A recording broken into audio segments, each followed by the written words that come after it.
from Bonn in Germany. Hi, Ben. Good to see you. Hi, Guy. How are you doing? I'm doing very well. I'm back from our UFI office in Paris for a day of home office work and then off tomorrow to see a real trade show in Düsseldorf, the Caravan Salon. Amazing. Well, you call this a real trade show.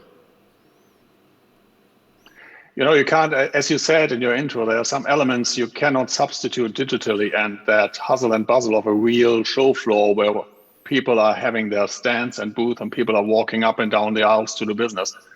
It's nothing you can replicate online. I'm sure we're going to talk more about this. Can you quickly introduce us to UFI? What is it and how does it work? Sure. UFI is the UFI. Global Trade Association for the exhibition industry. So all the for-profit and association trade show organizers, as well as the venue operators and investors, as well as the service partners of the industry are our members. And we're also, as we are the global umbrella, hosting more than 60 national and regional exhibition and business events industry associations inside of UFI. Can you tell us what do you qualify as an exhibition and how does an event become a member of UFI? An exhibition is a marketplace where buyers and sellers connect. And for the last 98 years since UFI was invented, the focus was very much on doing that in a building on a physical show floor. Now, the discussion about the digital show floors or the virtual trade shows has been going on for as long as you and I have been adults, I believe. And so far, it hasn't really taken off. But we define as an exhibition the meeting of buyers and sellers. And in 99%, that happens in the real life, in the physical space. So to become an UFI member as an organizer, you need to run an international trade show. If you're a venue, and you need to host these events. And if you're the service provider, you need to be one of those companies supporting that. And that can be everything from stand building to indeed digital platforms. Got it. Thank you.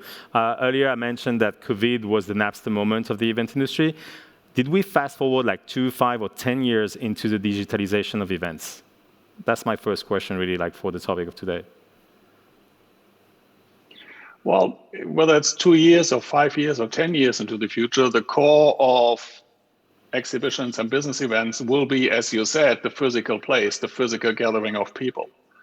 It will be more digital. There will be more digital services around. Like if you go to a trade show floor nowadays, you bring your smartphone. So you have a lot of digital interaction during your physical presence at the event. This will evolve as it did in the last 10 years, also in the next 10 years. And likewise, we believe that we will see more and more of an omni-channel model evolving where organizers of trade shows are focusing on their customer groups, not just on the days when we have them together physically on site, but also all year by giving them online experiences and online opportunities to do business. Yeah, some people talk about this as the community side of events, and I want to talk about this a bit more later. Can you tell us, because of this global view that you have, can you tell us maybe a bit more about what is the current situation in different parts of the world? Like, for example, it looked like the Middle East or Asia was kind of back into events, like real events, a lot faster. Do you know why?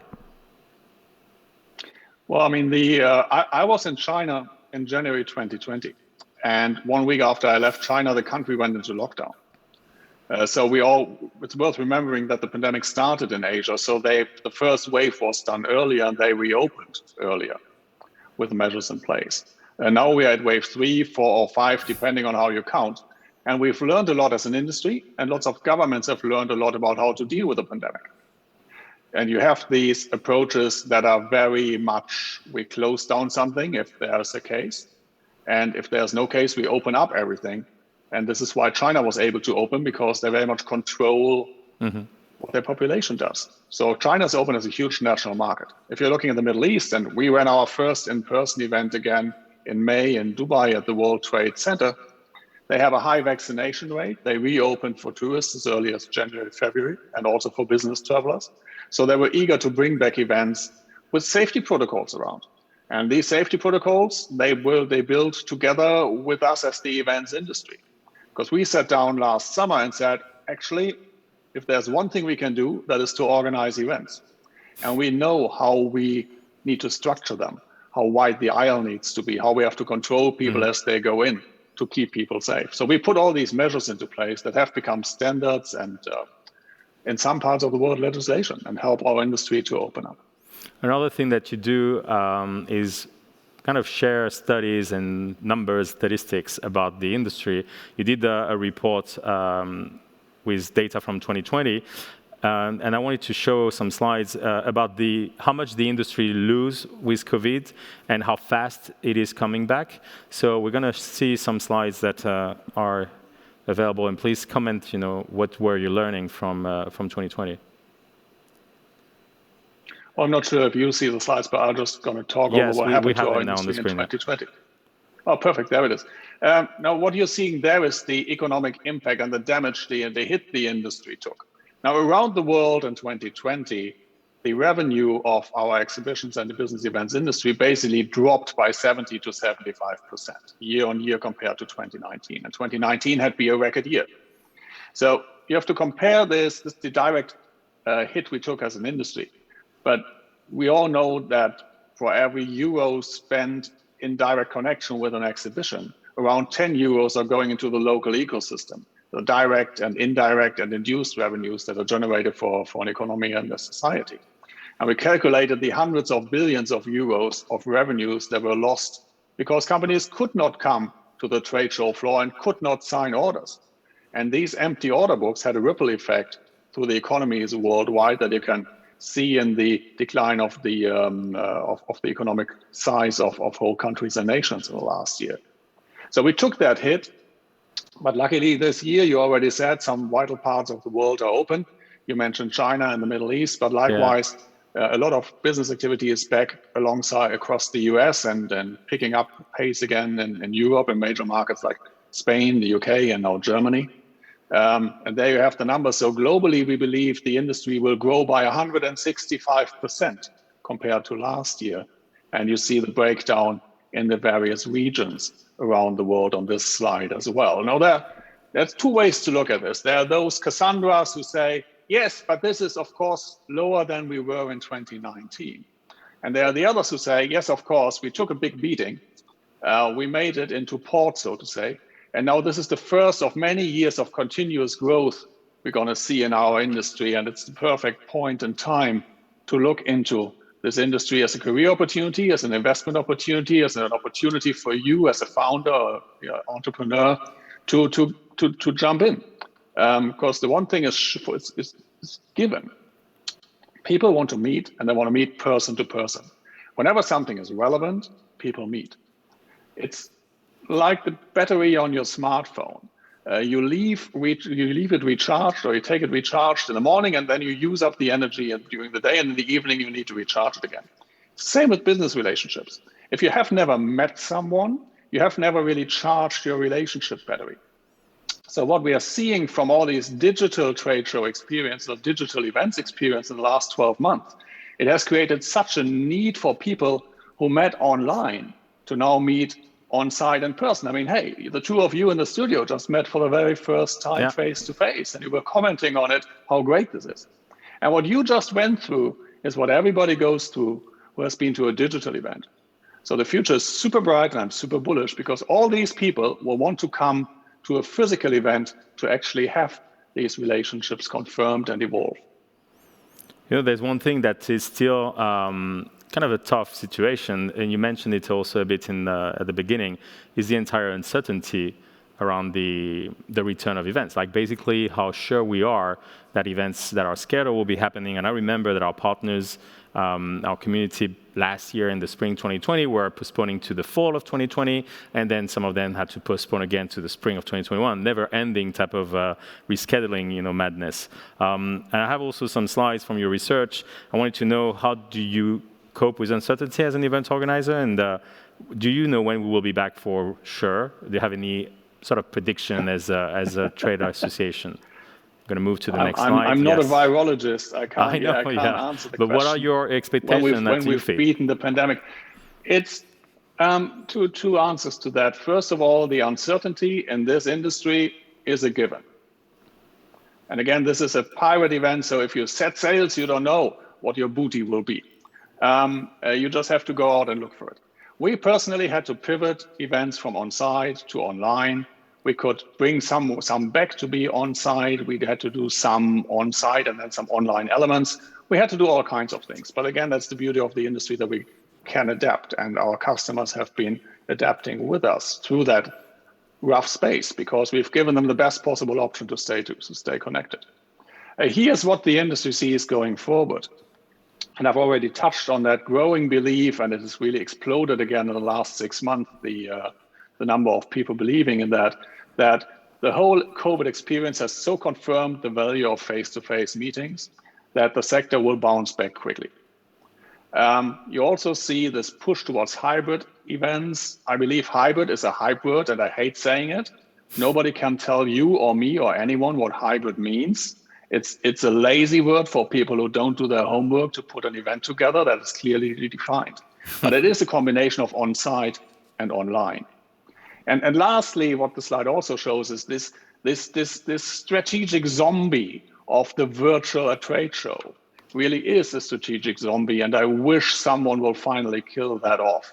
This has been around for 20 plus years, the idea to copy paste a physical event with digital booth onto a screen, and then people will move around as their own avatars. I don't see that happening, and I don't believe in that. So the industry will be back, and my personal prediction, as I say, I'm super bullish, we'll be back at 2019 levels by 2024, the latest.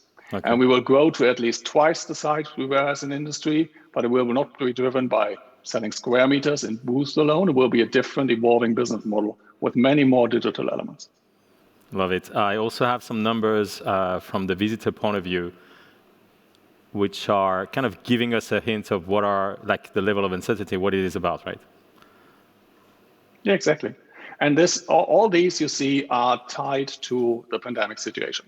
The safety concern, can I fall ill when I travel? The travel restrictions, can I get into that country when I'm standing at the border? Will they let me on their plane? Will they let me on the train?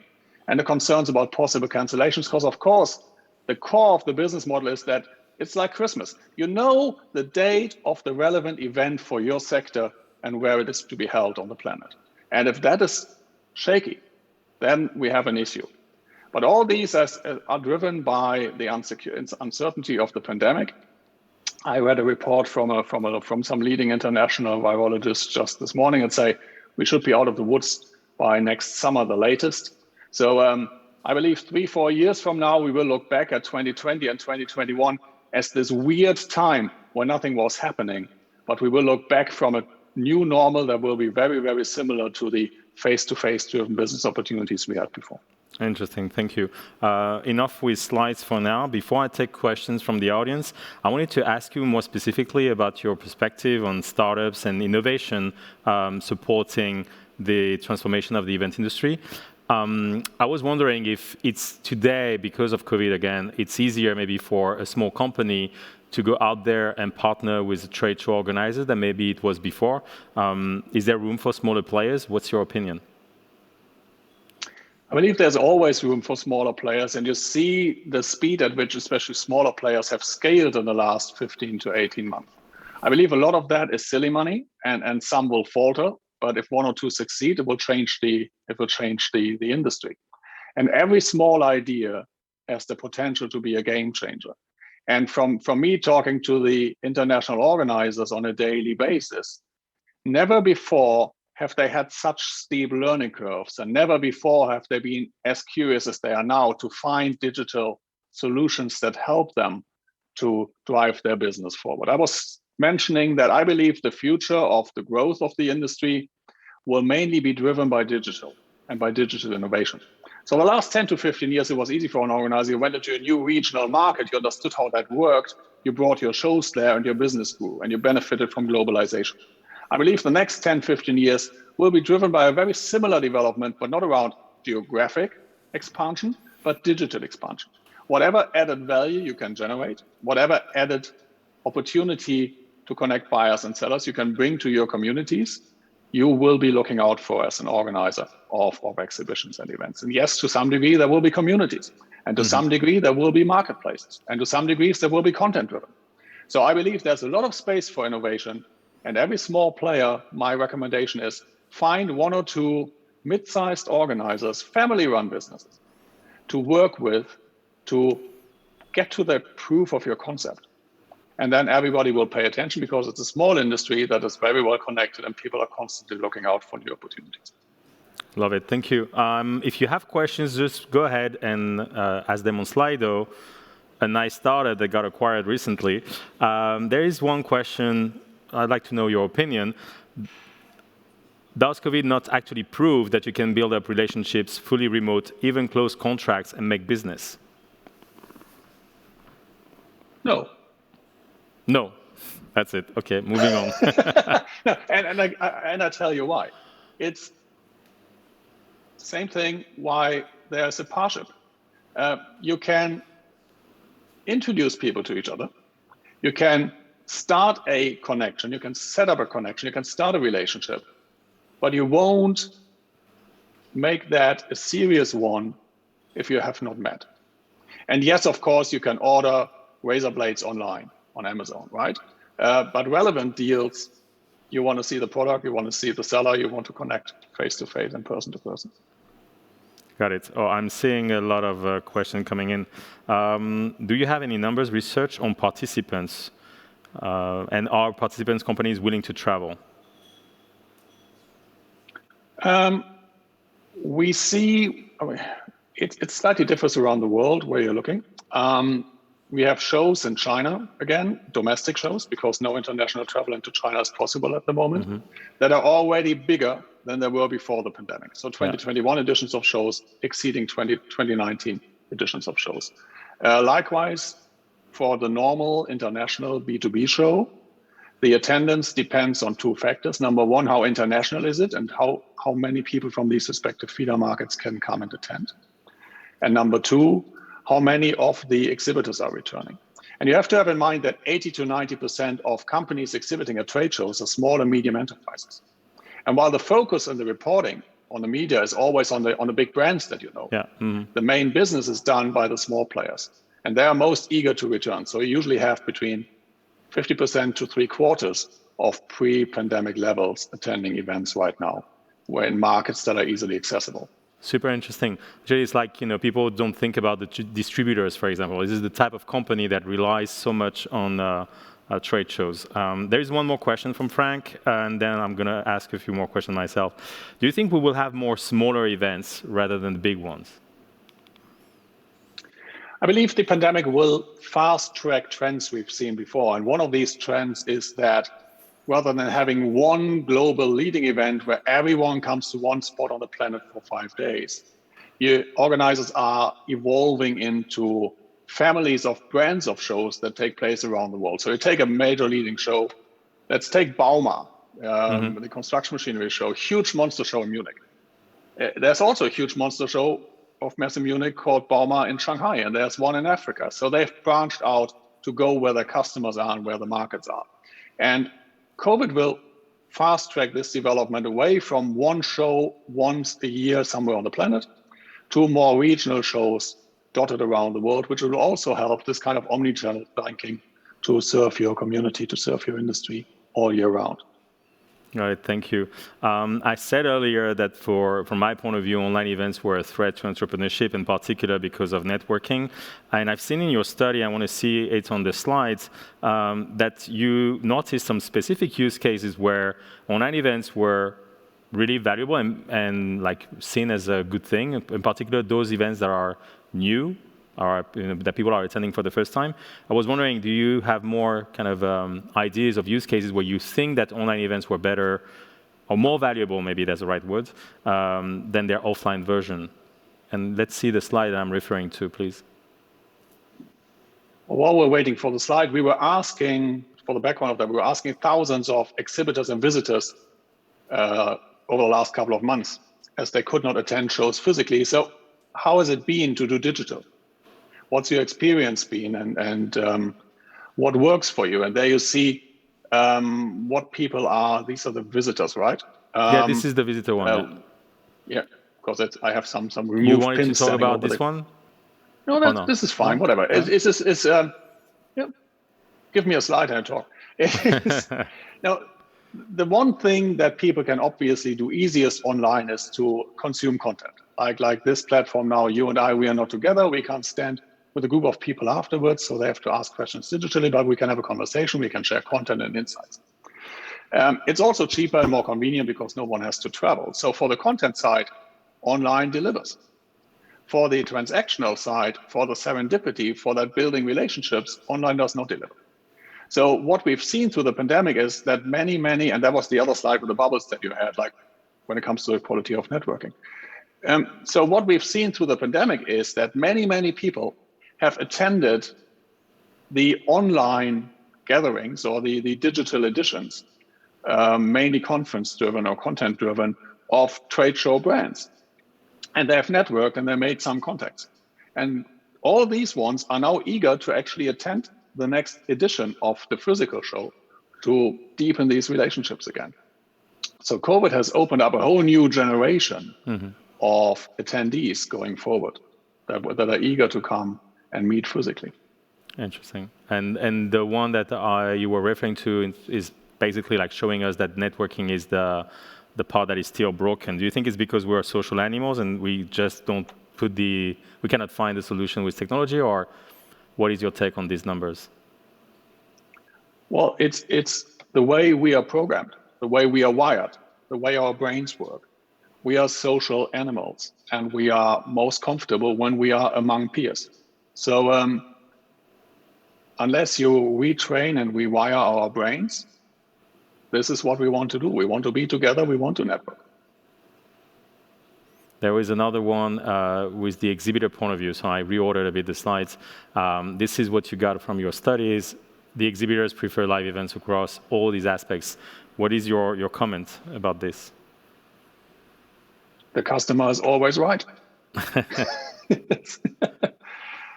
Which is also, to be fair, I mean, here we ask companies who actively decide to exhibit, right? So those are biased towards the physical experience.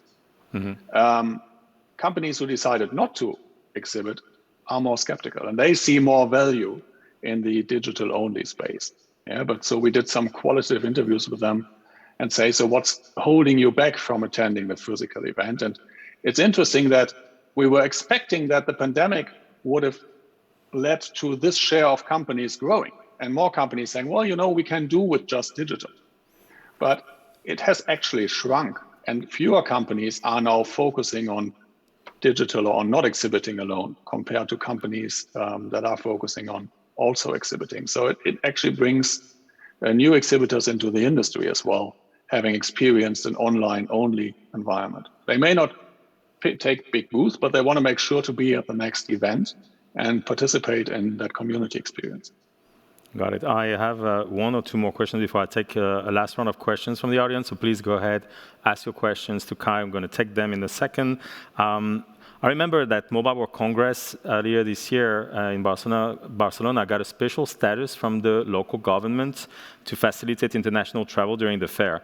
And I saw, and I'm going to show it on the screen again, those couple of slides from your study, that you believe that business events have a key role to play for the economic recovery post-pandemic. And I'm going to show it here. This is called the JMIC Global Manifesto. Tell us a bit more about this, please. Right. So the one thing we've arguably not done a great job as an industry at large was to make sure the governments, the policymakers, the stakeholders understand the importance of our industry. So we are seen as a sub-segment of hospitality. People come, stay at hotels, spend money. So we are part of tourism. But we are not. We are the marketplaces and the meeting places for whole industries. And so we do a lot of advocacy based on this manifesto that we put together last year with the Joint Meetings Industry Council, which is the global umbrella body for all things events. And the narrative we have is one we use with governments, and that led to decisions like this one from the Spanish government to say, we use the power of Mobile World Congress to prove that people can travel into Spain again. You know, I was in the States in April when the borders were closed because I told the US government I need to go to an industry conference. It's important that I'm there.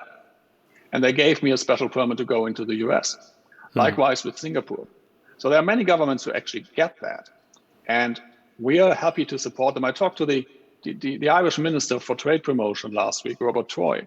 And just last night, Ireland announced the reopening of business events taking effect, indoor events taking effect September 6th.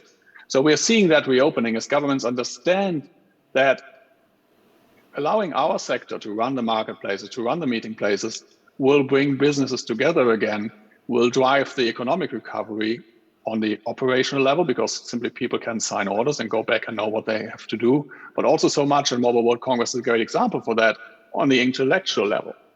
Barcelona with the MWC and Lisbon hosting the Web Summit, they are benefiting so much from all that intelligence around the topics they are producing. We had a friend of my daughter. She finished high school and moved to Barcelona to study digital design, which is a new course at the university that was set up in connection with the Mobile World Congress. So here, a next generation bright mind decided to move to Barcelona to pursue a career in an educational setting that is there because the show is there.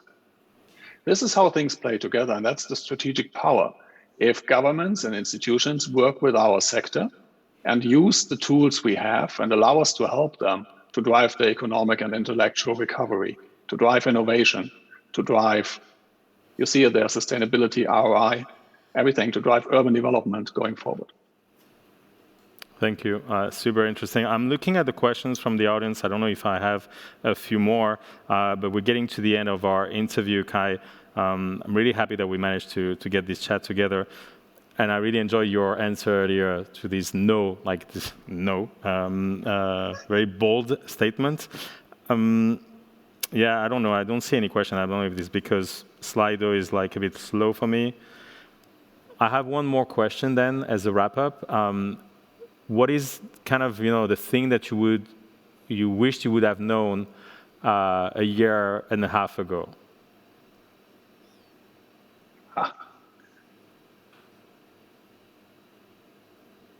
I wish I would have ordered enough running shoes early enough for the lockdown phase when we were tied down, because I broke a heel on one of my running shoes and it took me weeks to get a new pair of that model.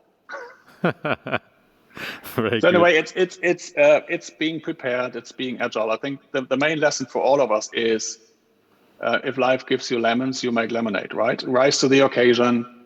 See what is the opportunity in the situation you find yourself in. I believe the industry has done an amazing job in the last 18 months, staying connected, working together. It wouldn't have been possible without the digital tools. It has given us digital platforms to work with going forward, and has given us so much innovation. Yeah, so, and I sincerely believe the best is yet to come, and we have an amazing few years ahead of us. Thank you. Thank you so much for joining us today, Kai. We're going to continue the conversation with our next speakers, diving a bit more into those lemonades that they made over the past year and a half. Thank you, and see you soon. Thank you, Ben. Ahoy.